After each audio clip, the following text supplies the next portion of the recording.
last time we talked about uh, uh, buy and hold, and we had pretty decent turnout. And this time we're going to talk about wholesaling and flipping. Maybe we'll spend a little bit more time on flips and then wholesaling. So we have three wonderful panelists. We have Scott Pinella, we have Gary Arnov, and we have Mike Fogel.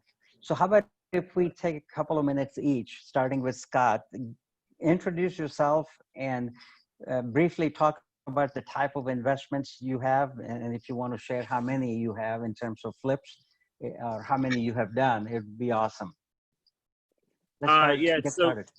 So I have a business partner that I've done some flips with over the past 2 years. I'm not currently involved in any this season right now. I have probably flipped 7 houses over the past 3 years, and I've found it being really, really tough right now. So I just haven't really wanted to spend a whole lot of time in that arena. The purchasing has been really, really hard, and I'm sure everybody's going to say that.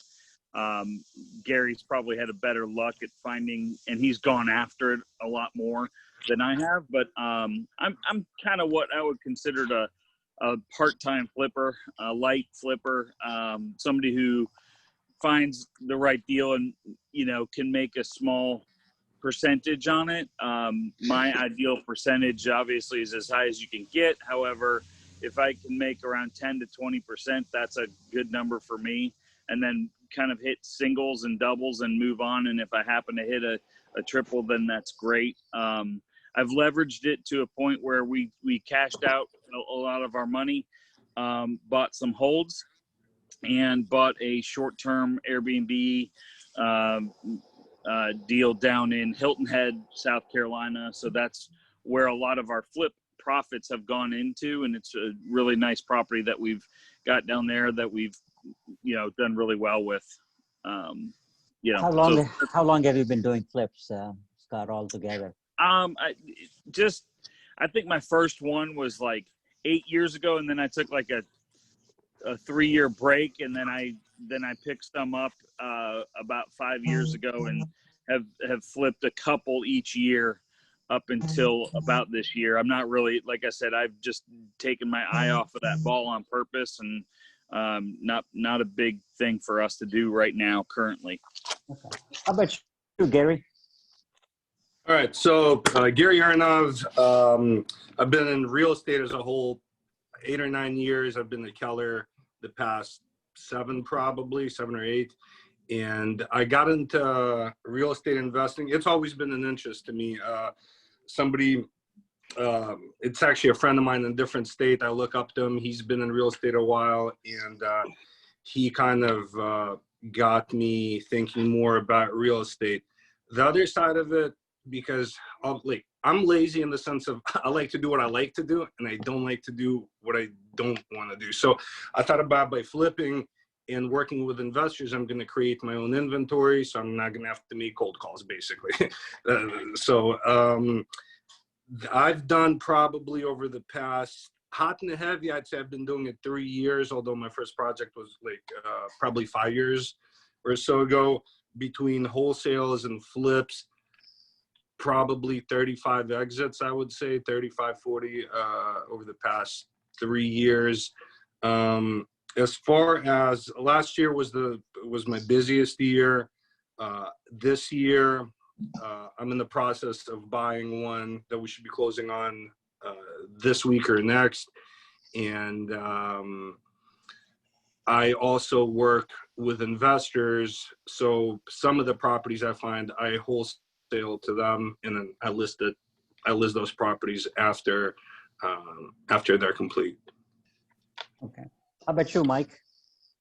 Well, I guess my first flip was really a spec home that I built in 06, which was the worst timing ever to get into the building industry. So that was home for about a decade. And then I've done one flip, which we purchased last fall. about this time last year, and I have 2 Airbnbs. So I got into investing with Airbnbs probably 2018, you know, late 2018, something like that. All right. So, Mike, since you're talking about all of this, how did you get started? What kind of education did you get in order to get started? Or did you have a mentor? Did you have cash? How did you get going? So, you know, all of those we had. So my first job out of college, I sold construction equipment or supplies. I sold like I-beams and rebar and columns. And this was '05. And a builder friend was kind of my mentor, and he kind of took me in. After that job, I figured out I knew as much or more as a lot of these big builders. You know, they're making huge profits. Like I remember having to show a guy on his blueprints, a big builder, where his beams were and his steel columns. He didn't realize that he had them on his prints. So, you know, after that job, my buddy gave me a list of subcontractors and a blueprint, and I built a house. And that's kind of how, while I was growing up, we both got a real estate license. And so, How about you, Scott? I basically gambled. Just something that I do a lot in my life. But I basically said, you know, my very first house, somebody in our office actually said, "Hey, I've got a wholesale deal," and I had no idea what I was doing. And so I was like, "What does that mean?" And they said, "Well, the house is worth about 130 all completed, and I'll sell it to you for 80." And I said, "Okay, well, what's it need?" And it needed way more than what I had. So I actually bought it for 80 with my business partner, and we turned around and sold it for 95 and didn't do but walk through it because I didn't want to. So it was wholesale twice, and then I sold it for 95 to somebody, and we walked away with $15,000. So then that kind of started into the next deal of you know, a flip. And so then we had 30 grand to rehab. So we bought a house, and then we had 30 grand to rehab, and it kind of started the ball rolling from there. At least, again, Gary's way more apt to tell people what to do, but I'm and obviously more knowledgeable through his flips, but I feel like I'm kind of the average agent who just started to try to do this somehow, some way. So I might be, you know, maybe what other agents have thought about, like, hey, how hard is this? Jimmy McKissick basically told me, he said, "Scott, just get in the game. Doesn't matter how you look at it, just get in the game, and you're going to learn a lot." And so that's what we chose to do. Gary, how about you? You said you had a mentor and you did some. Yeah, so educating. I believe learning from people. First of all, Scott, thank you so much. I learn from everybody every day, so appreciate the kind words. My first big flip was actually, funny enough, also from somebody that used to be in our office. We paid $195 for it. Now, knowing what I know now, I probably wouldn't have paid $150 for it. We spent twice the budget in roughly twice the time. Halfway through the project, we realized that we need to, and on the first, so funding on the first one, it was my dad and my best friend and me that put up the money. They put the majority of it. Mine was the least, but mine was the sweat equity, so where it was supposed to be. I sold the house, not charging commission, and I also supervised all the GC, all the subs on the job. And halfway through the project, we realized we didn't have we were over budget. So, you know, we had to put on our, you know, work boots or whatever. We like me and my buddy, we insulated the whole house. We ended up doing doing the things that we could do. Like we weren't hanging drywall or anything because it was a fairly high-end flip, so we didn't want, you know, the finishes to get hit on the quality, but we ended up walking away. At first, when we started, we thought it was going to be a home run. So, you know, roughly a year later, it wasn't. Many hours of our own sweat equity. We made about 20 grand on that house. But the lessons I learned from that flip were just priceless. I would have been happy to take a loss on that house. I mean, I'm glad we didn't, but I learned a lot from the first one. I think you all go through a process of overpaying for a house and not realizing till later, and everybody thinking that they're going to hit a home run, and you realize you just hit a pop-up in the infield. I mean, that's just bound to happen. Couldn't agree more. Yeah. And the thing, like with Scott, I don't know if you had this issue when on your, like, I'm like, okay, it needs HVAC, it needs but you forget, oh, a house also needs trim, and the house also needs door handles, and a bathroom, just the fixtures that go in the bathroom, like, you know, a nice faucet, a nice shower head. Hey, Gary, I'm going to come to some of those challenges. Okay. Fair. Let's talk about, there are a lot of new folks here, and I'd like you to describe the wholesaling. What is wholesaling? Gary's got done this it? one. So wholesaling, there's a lot of different ways of, I guess, people that I don't believe, I believe in closing the property and selling it again. And I don't put anything under contract that I don't mind end up keeping at the end of the day. And then once I get under contract, pretty much at this point, because we've had my most successful wholesale was a little bit under 30,000 in profit for literally not doing anything. But I'd be totally fine with keeping that project. And if I did a flip on it, maybe I would have made, 60 or so, but I held it for less than an hour. And some people do it. One of the issues that, like, there's so many wholesalers that are not just doing it ethically, I guess, for lack of a better word. Document a house. They don't understand what the after repair value is. They don't understand how much the budget's going to be to fix it. They ask the seller, or they ask the homeowner how much you want for the property. The homeowner says, let's say 100,000.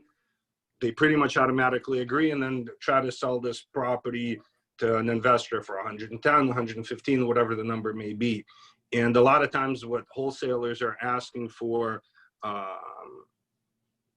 what they're asking for the property, you can find that stuff cheaper on the MLS. So I guess one thing is, if you, just because a wholesaler is sending you a deal doesn't mean it's a good deal. So you said something about you actually close on these properties. So can you, either one of you three guys, can you talk about the single closing versus double closing?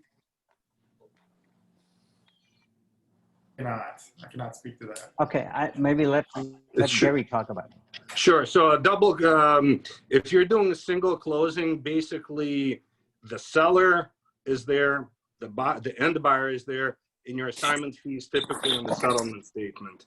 I'm not a fan of that because, I mean, like, usually the people selling the house are already down in their luck. They don't need to see that you're making whatever that you're making in the deal. So I like to fund the deal and know that I have and again, I'm only buying them knowing that I'm going to keep it regardless. If I sell it to somebody else, great. It's just easier, quicker profit. But I usually have a buyer lined up when before closing.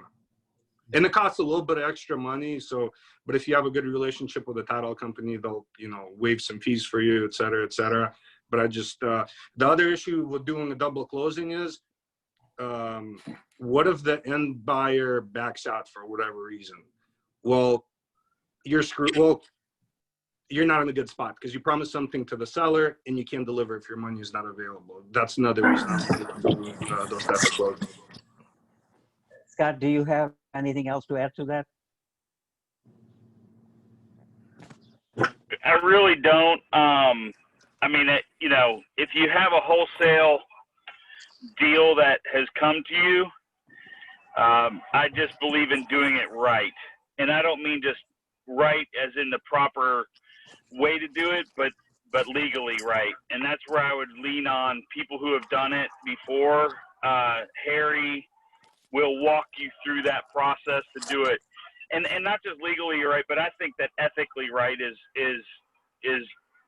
absolutely a key to that, because not everybody is doing it ethically right in our world, and that's something that it bothers me to see that a realtor doing, or different realtors or different people going about it that direction, taking advantage of people.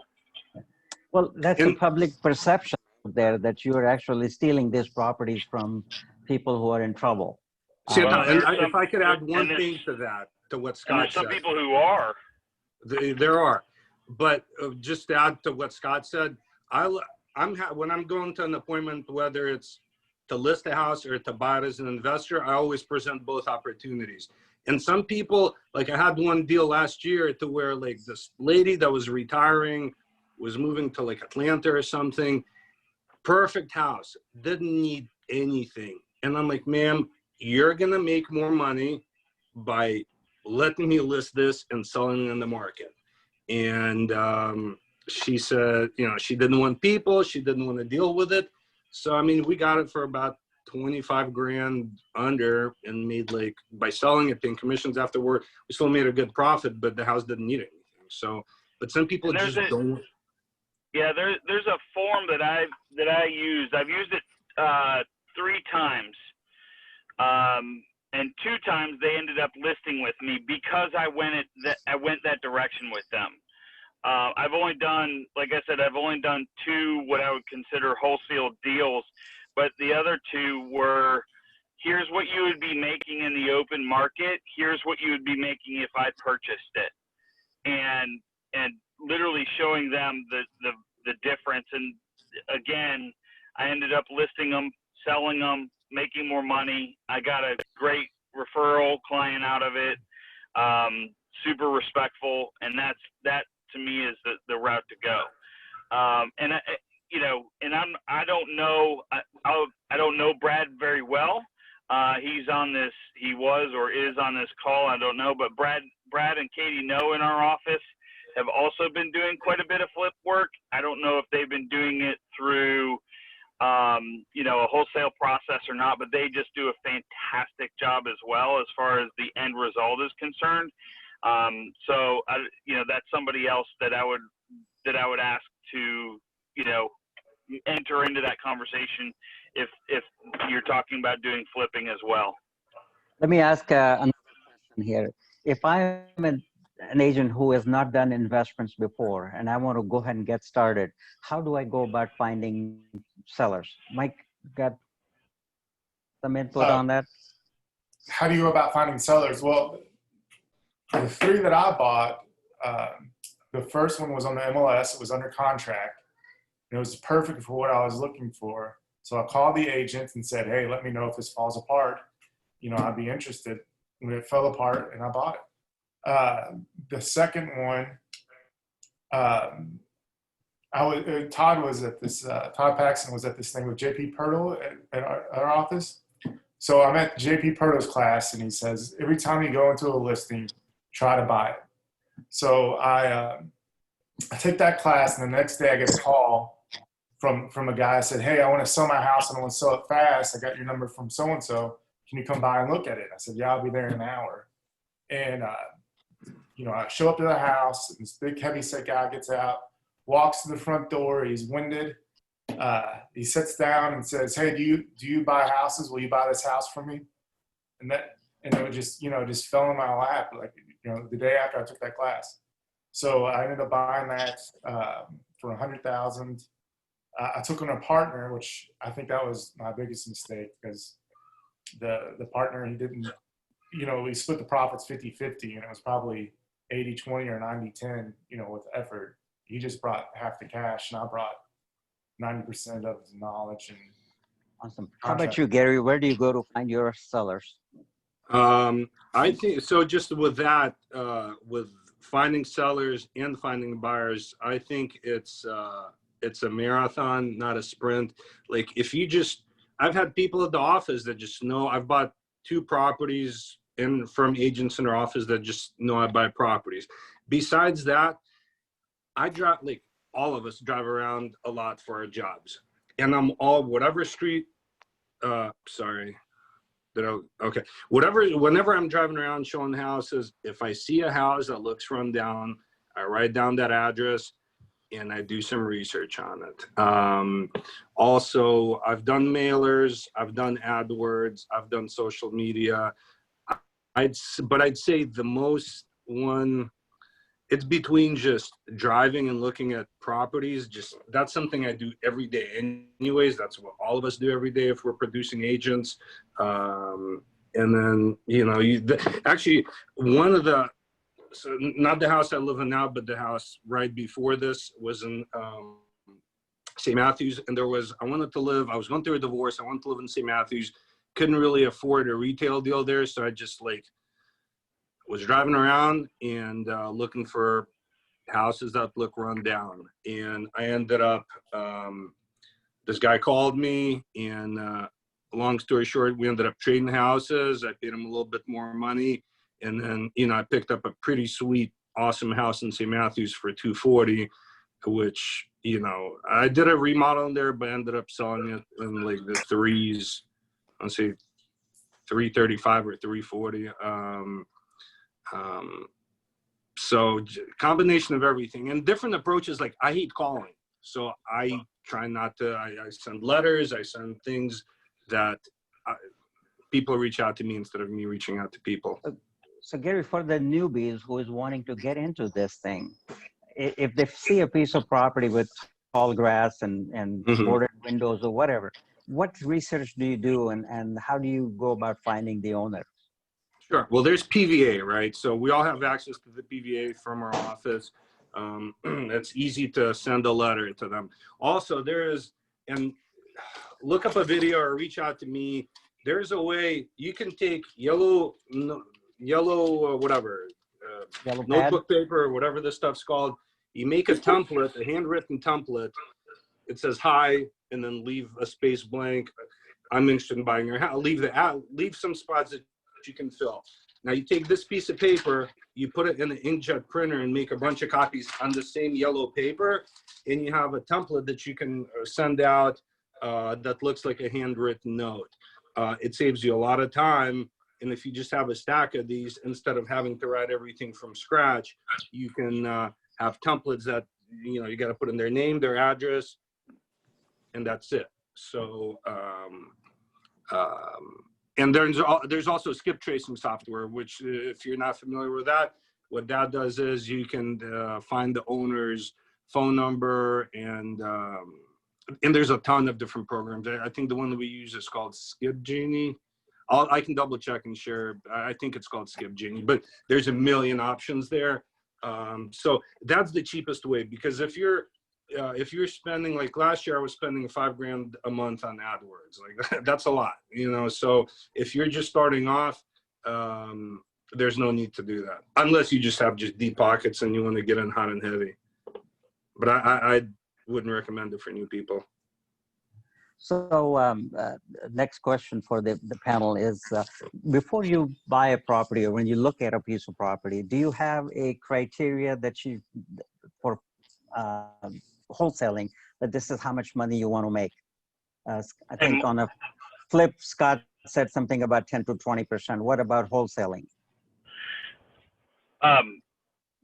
If I could go back for a half a second really quick, I want to, you brought up the newbie, like search, how do you find a seller? And I'll be honest with you, this is my honest belief, is you got to start at the beginning to get anywhere, obviously. And the beginning is getting your finances in order to even buy a place. And I'm not, Santosh, I'm not trying to slow the roll here, but if you are a homeowner currently and you have equity in your home, it is something that you really need to look at doing a possible home equity line of credit, because they're cheap. But before you even do that, you need to verify that your home is in order.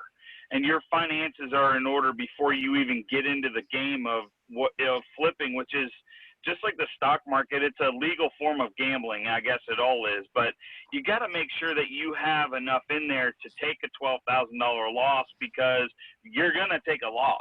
And if if it's your first one, you need to make sure that you have your ducks in a row. And if you don't, you need to go focus on selling real estate to get your ducks in a row. And if you don't have any listings, before you start thinking about flipping a house, go get some listings to sell. If you don't have any buyers, you need to go get some buyers to sell. It starts with what you can do to put money in your pocket. There's never an easy magic pill that you have to flip a house. It's just not going to happen. And I didn't gamble on my first property without having some ducks in a row, right? So I needed to be able to be in position to be able to gamble. So I don't tell people that I'm in the position to buy houses when things are tight right now, right? So I'm only in a position to buy a house when I can buy it immediately, fast, quick, as is, where is, all of that. So I want to just go back to the very beginning and say, I hope you're not on this call and you don't have any funds in your pocket. If you don't have funds or don't have a home to pull equity from, this is going to sound rough, but you shouldn't be on the call. You should be making phone calls and prospecting for new buyers and sellers to make the money to be able to do that down the road. Okay, I'm not saying I'm here to squash dreams, but that's my initial statement. Let me kind of talk about that. Certainly, we know you need some money for flipping. What about wholesaling? Do you need any cash to get into wholesaling business? Gary? I believe, in just 2 seconds on what Scott said. Scott, I totally agree. You need some type of safety net. Me personally, I don't believe in using home equity for it. Like my wife and I just bought a house. We have the mortgage just in her name and the house, because in the investment side, I've been up to $1 million in debt for investment properties. If things go south, I don't want my house affected. So the money is cheap, but then it ties up your primary residence and that. To Santosh, to your question, I think you need, if you want to do it the right way, I think you need money for wholesaling, because me personally, I don't want to put anything under contract as a wholesale deal if I'm not fine buying it myself. Correct. On a wholesale deal. Yeah. Yeah. So I think you need, but further in that, like, there's plenty of investors, even the people here. Like, if there's somebody new that doesn't know what they're doing, look, nothing's free, but I guarantee if you come to Scott or come to me or come to Santosh or come to Mike, they'll do the deal with you. They're going to get a piece of the action, and that's only fair. But work out a deal to where, because the hardest part of this whole thing is finding the deal. It's not working on it. It's not funding it. It's not selling it. It's finding the deal. And the money is made on the front end, not on the back end. So going back to the question, do you guys beforehand, you have a criteria that how much you want to make on each flip? Is there a percentage of your ARV? ARV, for people who may not know, is after repair value. Do you have a formula that you go by? Mike? You know, this may be far-fetched, but I like that 20%, return. I've done one, and we hit the 20%. So it's not, I see flipping not as more of a way to get into long-term investing. The profits from flips to get into long-term investing. It's kind of a vessel to do that. But I'd like to, go back again and kind of reiterate what Scott said. I think Scott made some great points about getting started. There's nothing wrong with a live-in flip. If you've never done it before, you could finance it zero down in some cases. If you're a first-time home buyer yourself, there's not, if you're a homeowner and you've got a little bit of equity in your house, paying that mortgage down, focusing on that, building your equity there, getting started that way.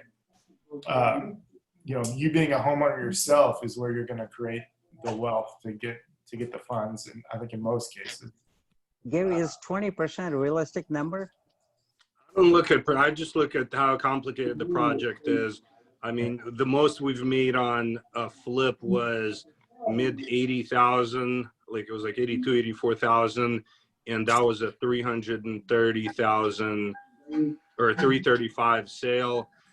The most I've lost on the house was 40 something thousand, just a bad buy. We rushed into it. So I don't know. I think it's tough to depends on what price point. If you're doing a $100,000 house, you can probably hit that 20%. If you're doing a $400,000 property, I think it's a lot more difficult to reach that 20%. Now, just for information purpose here, I was having a conversation with an individual who does a lot of this flipping and all that, Eric Heiselberger. Some of you may know him. He uses a different criteria, which was interesting. He says he would like to make 50% of the rehab budget that he has. So if he ends up spending $50,000 on a project, he would like to make at least $25,000 profit. I don't know if any of you guys have looked at it from that perspective. I try to make at least 25,000 in the project. Beg your pardon? I try to get at least 25,000 profit in the project. Okay. All right. So let me ask you another question, guys. You were talking about getting equity line. Let's say I don't have any equity in my home. I have stellar credit. I'm over 750 in my credit. Can I not go out and finance what I need for a flip? Or would you not recommend doing that? Scott? I mean, again, I would kind of put it into a formula that I generally use. First of all, I need to make sure that I have 20% equity in my personal home at all times. Okay, that's my belief, is that I have to have 20% equity in my own home before I invest into anything. Okay, so if you have that, if you've got 20% and great credit, then yeah, you could probably go to a bank, a lender, and if you have another 10% down or 20% down, you could probably go and buy a house to flip on a mortgage. The rate's going to be a touch higher, but that's something that you can do. I've never done hard money lending. I don't really believe in it. But that's my belief. I think that you're hearing that there's 15 different ways to skin this cat. So, that's what it comes down to for me. Is I'm probably a little bit more conservative in how I do things when it comes to making sure that I have all my ducks in a row before I even start to get into the pool. Mike, have you borrowed money from a hard money lender for any of your projects? It's my dad. I borrowed $5,000 from my dad the last flip. Okay. Gary, how about you? Hard money, yeah. I'm a firm believer of hard money. Okay. Typically, when you borrow from a hard money lender, what are the terms? So my hard money lenders, it's not like institutions. It's not banks. It's friends, people I've partnered up with before, and I usually pay 10%. Sometimes 8%. I've paid 12%. But like one of my guys, that's the guy puts up the most. I can call him and say, "Hey man, I need $250,000 tomorrow," and he just tells me, "Come pick up a check." Like I think you develop relationships over time that people just trust you. And look, let's face it, people think real estate investing is sexy, so they like putting money into projects as long as you don't lose the money. I think people get excited about that. Also, another way, one of my favorite deals, we've done this twice, is the actual homeowner. This is a strategy that can be used. Let's say you're let's say they want $200 for the property and you're only willing to pay $180. Well, what you can offer to do for them is owner finance it, give them the 10% interest, guarantee them 6 months of interest, because it's going to take you a couple of months to do the project at least, and a month or two to close. So you're going to pay somebody money anyways. So if the seller's in a position to where they don't need the money or whatever the case is, obviously that's not on every deal, but we were able to work out a deal to where he made the extra, you know, whatever that number was. And we financed the rehab out of pocket, and he made the interest money, and he's offered to let us use it before. We haven't yet, but that's another avenue that, you know, I just keep contact with him once in a while, and, you know, I'm sure he'd give us the money. So The other if I, the other thing, Santosh, that I would add to that is, if you have a partner, I mean, there's so many people that have always wanted to get involved in real estate investing, whether it be on a flip or a hold or whatever. And so it's a great way to create an opportunity. I know Chris Thomas and I have both done this in the past. We have partnered with, like a friend of mine who has always said, hey, I want to get into it, but I don't know what to do, how to do it. So I've actually worked out with a friend of mine who's the CEO of a company who he's like, hey, I'm going to give you $40,000, and if you know, and you're going to be the sweat equity behind it, and we can buy it together. And so we buy it together. He has the cash for the actual rehab. I run the numbers, and I make sure that I give him his cash back first, and then I go to the profit, and then we split the profit 50-50, because I'm doing all the hard work while he's in the corporate C-suite making money to be able to give me the money. So, like, I know Chris Thomas has a doctor friend of ours, or I think he's a doctor. I don't know what he is, but I think he's a doctor or something like that, where the guy doesn't go out and do the work that Chris does, but he's a part of the business, and so it gives them a relationship of trust. Obviously, you have to have that first and foremost, but you build that relationship where I'm doing the hard work and the sweat, and he's just supplying the money, and it's an easy relationship that we have. All the money, Scott? I'm sorry? Is he supplying all the money?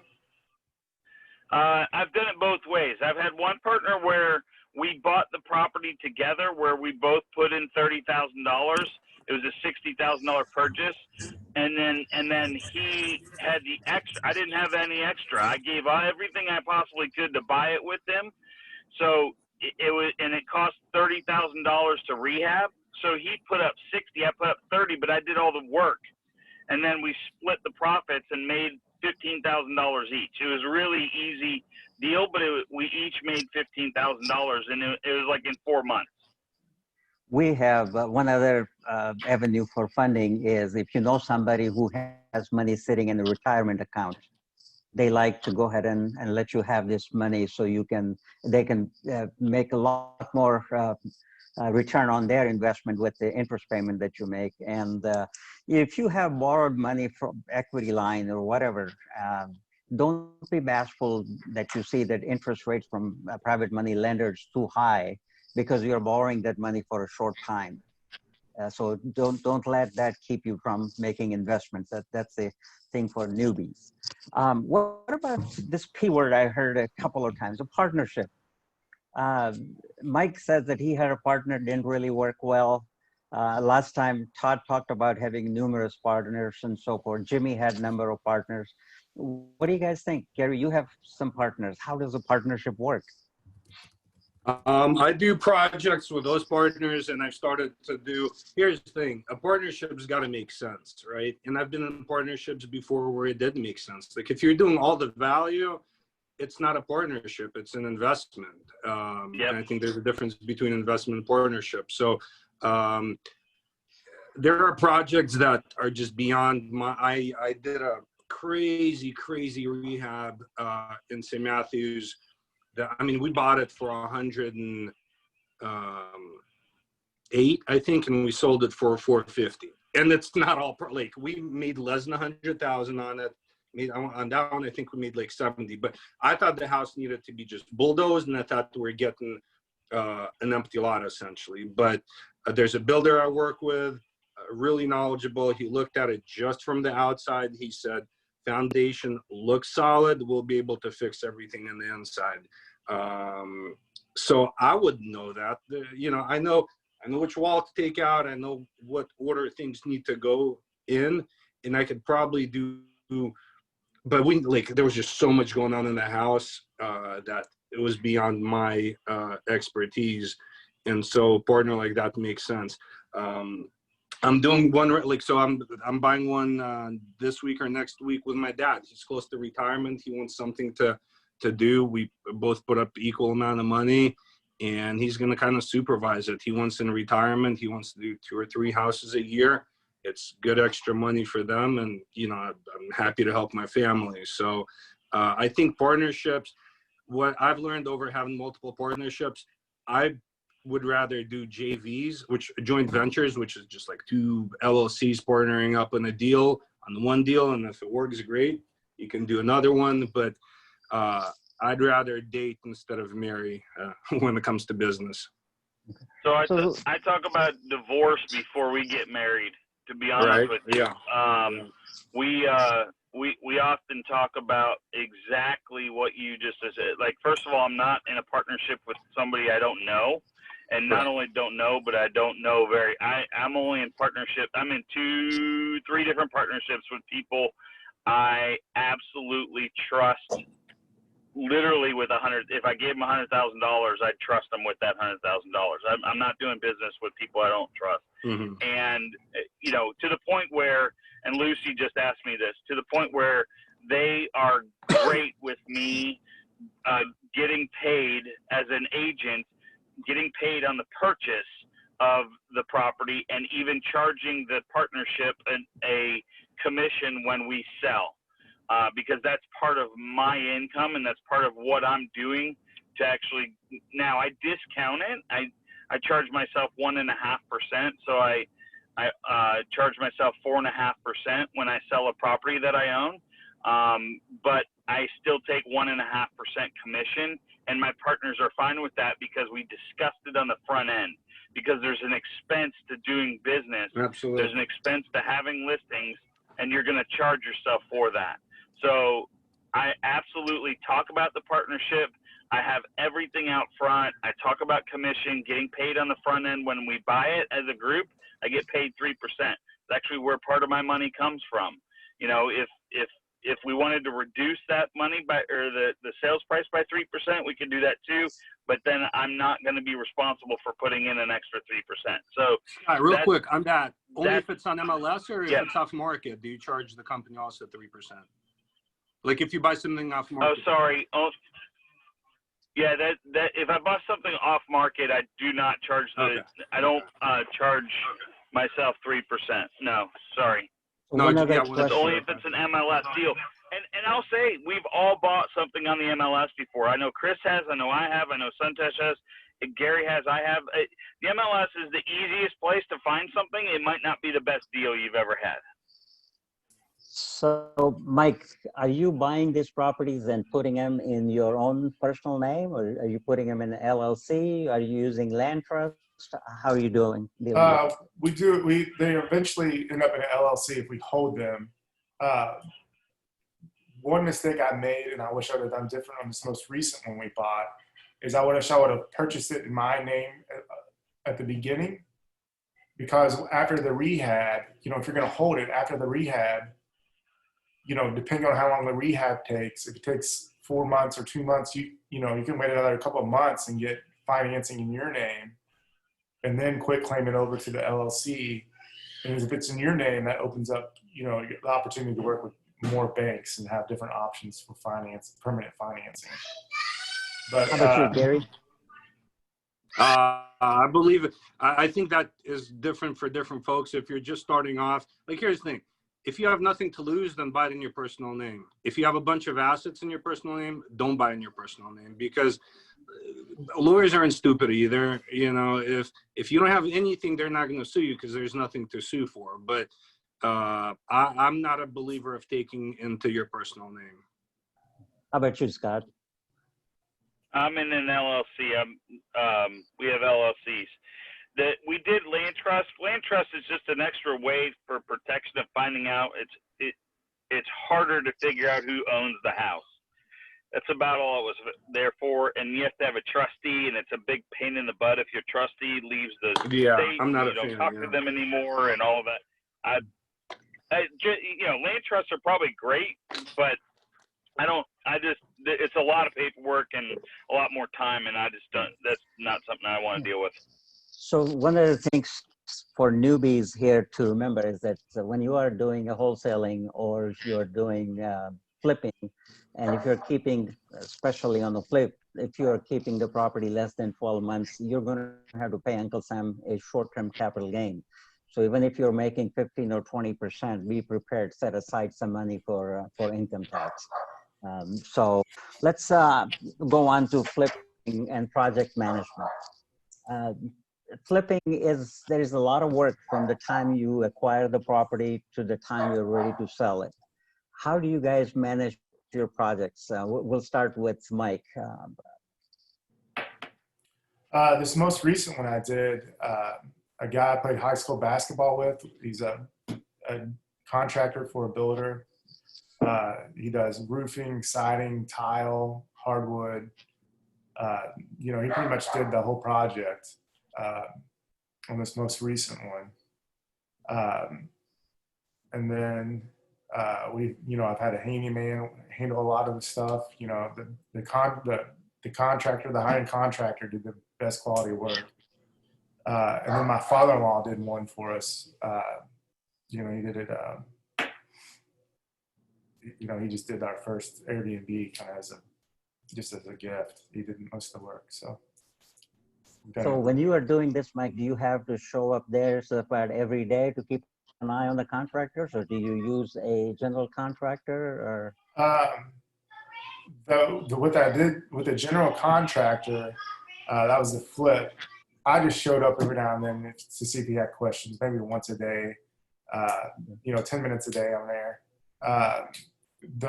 And then this new Airbnb we did, it was during COVID. And the rumors were the hardware stores and everything were going to shut down. So I spent a lot of time trying to find supplies. If you're trying to build a deck right now, you're going to have a hard time finding lumber and so on. So a lot of my time, I'd be in Home Depot 5-6 times a day with this new one just to keep my guy busy, because I was really afraid that they were just going to completely shut down. It was right in the thick of COVID, was our rehab. So, I remember once we were short like 3 deck boards, and I had to go to 4 Home Depots to find 3 deck boards. It was, it all depends. It all depends on the project, what season of life you're in and who's around, where it's near. My general contractor that works for the builder, he wouldn't go to the south end where these Airbnbs are. It was 10, 15 minutes away from his house. He can really pick and choose what projects he wants to take because he's so good. So, it all depends. How about you, Gary? You've said you've done 35 to 40 some projects in the last 3 years. So how do you manage your projects? And just to be at I'd say 15 of those are wholesales. So flips, that wasn't all flips. I'm on site. First of all, it's good look, I'm an agent. Like, part of the reason I got into investing is to have inventory. And what I've realized, the more I share, like if you just kind of go through I have stuff from, hey, we're doing this at this house. So we did the school bathroom here. We did the school porch there. It's good for our business to share those things. But I check on things. I'm hands-on in the sense I'm there. Vicky that's on my team, does the design and helps with, tile selection, all that stuff. So I believe being there. Absolutely. Daily or every other day. You stop by for 10 minutes, because you don't want to, when things in flips, which anybody that's done more than one, I'd say, has had to go backwards to start going forwards again. And that's expensive. If you have to bust something out because the electrician thinks, the tile guy thought the electrician's done and he's installing backsplash, you want to make sure things are going in order. Because there's a lot of trades and a lot of hands and feet and eyes that go into each house. And the guy doing part 3 might not know that part 2 wasn't done yet. So it's nobody's fault besides yours if things that go out of order. I have a So, quick- go ahead. Do you need to hire a general contractor for these things, or can you in some way act as the coordinator of, let's say, the tiler, the flooring guy, hire a plumber, hire an electrician, or do you need to have that general contractor when you're doing these type of work? So I mean, like electrician, plumbing, and HVAC, I always hire. I have good relationships with a couple of companies. I always hire that, and I always make sure that everything's inspected. Because the last thing you don't want some kid like with the water heater wasn't set up right and whatever. It super burns himself. Not my problem. Or I mean, not in an insensitive way, but here's who I hired. Here's what they did. City inspected. It's got this sticker. I'm sure there's still some liability on me, but a lot less than there's a water heater with no inspection sticker there. And for structural, you're able to. There's certain things that you don't need, but if you're moving structural, yes, you need to hire. And then here's the thing. I've done projects in my old house in St. Matthews. I moved a bunch of structural stuff. I didn't pull a permit. Is it a liability? Yes. Do I know the work was done right? Yes. So it's one of those things. I don't give legal advice, but it's better if you do pull permits. So All right, if you're new Uh, now, would you recommend having maybe 1 or 2 projects with a general contractor until you start feeling comfortable to hire your own contractors? So I'll address that if that's okay. I firmly believe you have to have a team of people that you trust. And listen, I think it goes back to the fact that you're a realtor. We have an advantage that we're in an industry where you should know an electrician, you should know a plumber, you should know all of these people throughout the process of selling a house because your clients are asking you. So it's time for you to flip a house, and who are you going to call? Well, you should call that electrician that you've been referring to for the last 3 or 4 years, because then he's on or she's on your team, and they should be able to give you a little price break when it comes to that. So that to me is how I built my squad. Okay. Hey, we have only about 4 minutes left here. So how about if we go around and say, what kind of opportunities do you see for wholesaling and flipping, considering we have a spike in foreclosures and, due to COVID-related slowdown and so forth? How about if you start, Mike? With the shortage of inventory, there are still deals out there, even though the inventory is short. You're still finding places for your buyers, and you probably think pretty highly of yourself as a buyer's agent. I think just, get on it and see what you come up with.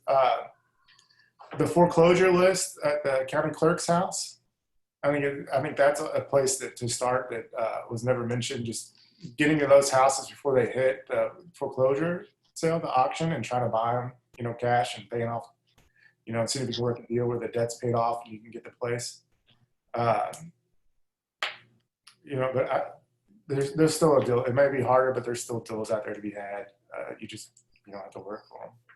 How about you, Scott? I think he lost service. We lost. Okay, how about you, Gary? I think there's always deals. I'm cautiously optimistic. I think investors make more money in the down market than in an up market. So looking at that, just continue basically what you're saying, to talk to the realtors within our office. I think one of the other resources you have is, I don't know how many of you have considered becoming a member of CREA, Kentucky Real Estate Investors Association, and they have some resources that may help you. So Scott is not back, is it? Okay. Guys, one thing I want to say just real quick, in my humble opinion, don't pay money to teach you. Don't fall victim to. I think there's a lot of classes, and I'm sorry if anybody has a class in here. You can learn anything you want about investing from just online from other realtors in this office. Guys, it's not rocket science. I mean, it's not. It seems scary, but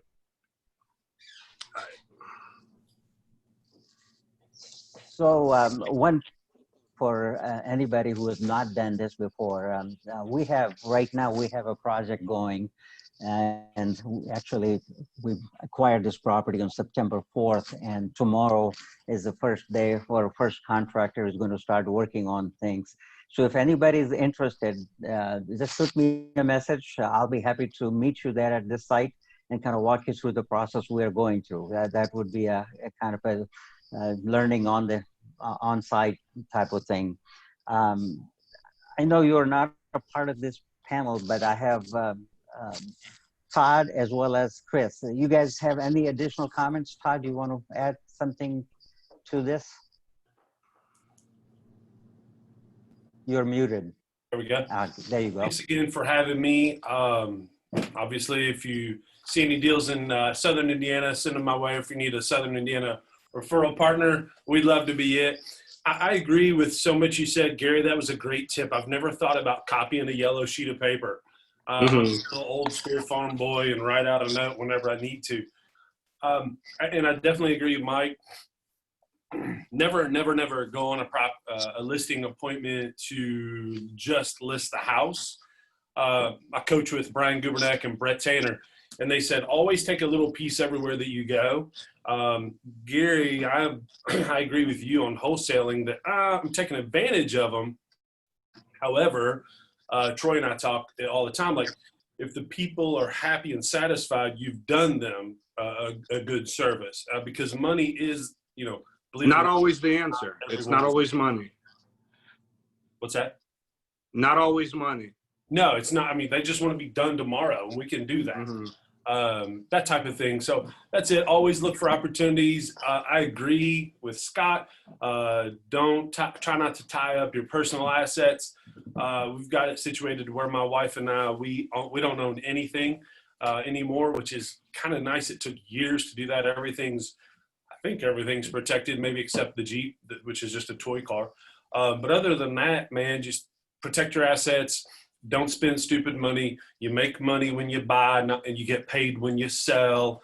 You guys nailed it, man. Thanks for having me. This is awesome. Chris, any comments?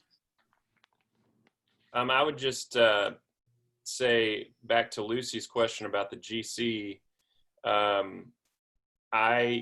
It's kind of terrifying to me to think about myself GCing. Now I know enough, but the scope of the project and like what all needs to be done. I wouldn't want to walk blindly or naively into a big project thinking, well, I know what the house should look like at the end, so I can just roll in here and do this.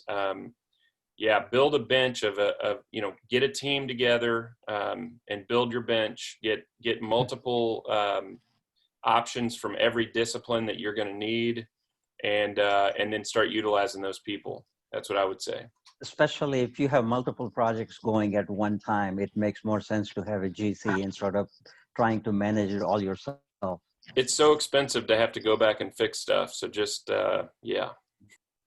Well, hey, I appreciate you guys, all three panelists and everybody else that is on it. If you guys have anything else you would like to see next month in this, events of investment series, please let me know. We'll go ahead and try to find the right people to do another panel.